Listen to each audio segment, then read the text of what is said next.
Bonjour et bienvenue dans le 3e millénaire pour le test de l'ascenseur du futur.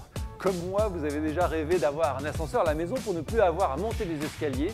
Eh bien, on nous dit que ce rêve est devenu réalité grâce à ces cabines nouvelle génération qui montent et descendent les étages grâce à la puissance de l'air. Eh bien, c'est ce qu'on va tester tout de suite dans le showroom de l'installateur en France de cet ascenseur.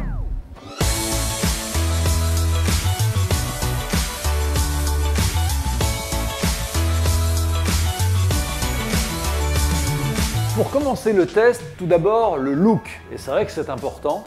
Moi je le trouve élégant, en aluminium, avec ses parois en polycarbonate transparent, sa forme cylindrique. Il va pouvoir s'adapter à toutes les décos, surtout qu'il est proposé en 5 coloris différents.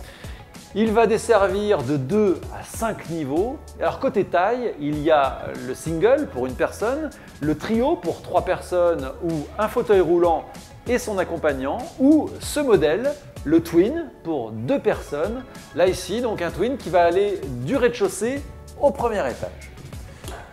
À l'intérieur maintenant, alors déjà c'est une expérience, se retrouver dans un ascenseur totalement transparent, avec une vision à 360 degrés, avec une belle hauteur sous plafond. Il n'y a aucune sensation de claustrophobie, on ne se sent pas du tout à l'étroit. Ventilation par le dessus, éclairage LED, on est vraiment dans les normes modernes.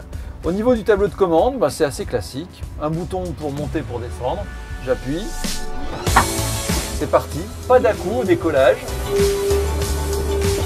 Toujours cette sensation très agréable de vision à 360 degrés. Pas d'à-coups véritable non plus à l'atterrissage. Et ça y est, en moins de 20 secondes, on a parcouru les 3 mètres entre le rez-de-chaussée et le premier étage. Là, on pousse la porte et ça y est, on est arrivé. Alors comment ça marche? Vous allez voir, c'est très simple. C'est un ascenseur à vide pneumatique. Il se compose de 3 éléments. La cabine dans laquelle nous entrons, la gaine verticale cylindrique que nous voyons ici et la turbine tout en haut qui va fonctionner comme un aspirateur. Lors de la montée, c'est cette turbine qui va créer le vide et donc une basse pression au-dessus de la cabine et envoyer de l'air et donc créer une surpression en dessous. Tout naturellement, la cabine s'élève, aspirée par le vide. Lors de la descente, au contraire, on vide l'air en dessous tout doucement. Résultat, la cabine descend lentement, pratiquement sans consommer d'énergie.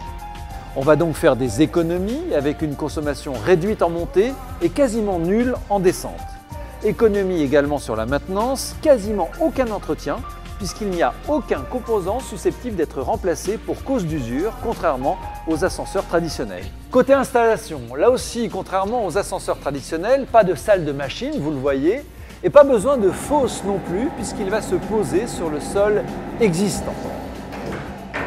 Côté électrique, il se branche sur une prise 220 volts classique comme une cafetière ou un grille-pain, donc pas d'installation électrique particulière. Finalement, les seuls travaux nécessaires, ça va être de percer la dalle, vous le voyez sur la largeur d'une cabine de douche, ce qui fait que l'installation se fait en seulement 48 heures en moyenne. Côté sécurité maintenant, et c'est bien sûr primordial pour un ascenseur, un téléphone est relié en permanence avec les secours à l'extérieur. Et puis avec cette nouvelle génération d'appareils, aucun risque de blocage entre 2 niveaux, puisqu'en cas de panne d'électricité, des batteries prennent le relais pour faire descendre tout doucement la cabine au rez-de-chaussée. Enfin, avec ces 2 systèmes de freinage, il est considéré comme le plus sûr au monde par le prestigieux Lift Institute, l'un des organismes de certification leader en Europe. Au final, objectivement, le test est concluant. Ce modèle à vide pneumatique permet d'installer un ascenseur pratiquement partout et notamment aux endroits où il est impossible d'installer un ascenseur traditionnel. Côté budget, travaux minimisés, consommation maîtrisée, maintenance quasi nulle, vous pouvez vous offrir un ascenseur chez vous pour le prix d'une petite véranda, mais sans déclaration de travaux en mairie. Et comme une véranda, cet investissement va donner une valeur supplémentaire à votre maison. Seul vrai bémol, le bruit, celui d'un ascenseur ou d'un aspirateur assez bruyant, mais là aussi, il y a une solution. On va pouvoir éloigner la turbine de plus de 10 mètres grâce à des tuyaux classiques pour la loger dans les combles par exemple, et alors là, plus aucun bruit. Bref, vous l'avez compris, avoir un ascenseur à la maison n'est plus un rêve impossible et inaccessible. 1, 2 ou 3 places avec possibilité d'un fauteuil roulant, cet ascenseur va vous changer la vie et apporter une vraie solution aux personnes à mobilité réduite. Alors n'attendez plus, pour réaliser votre rêve, rendez-vous sur luxascenseur.fr.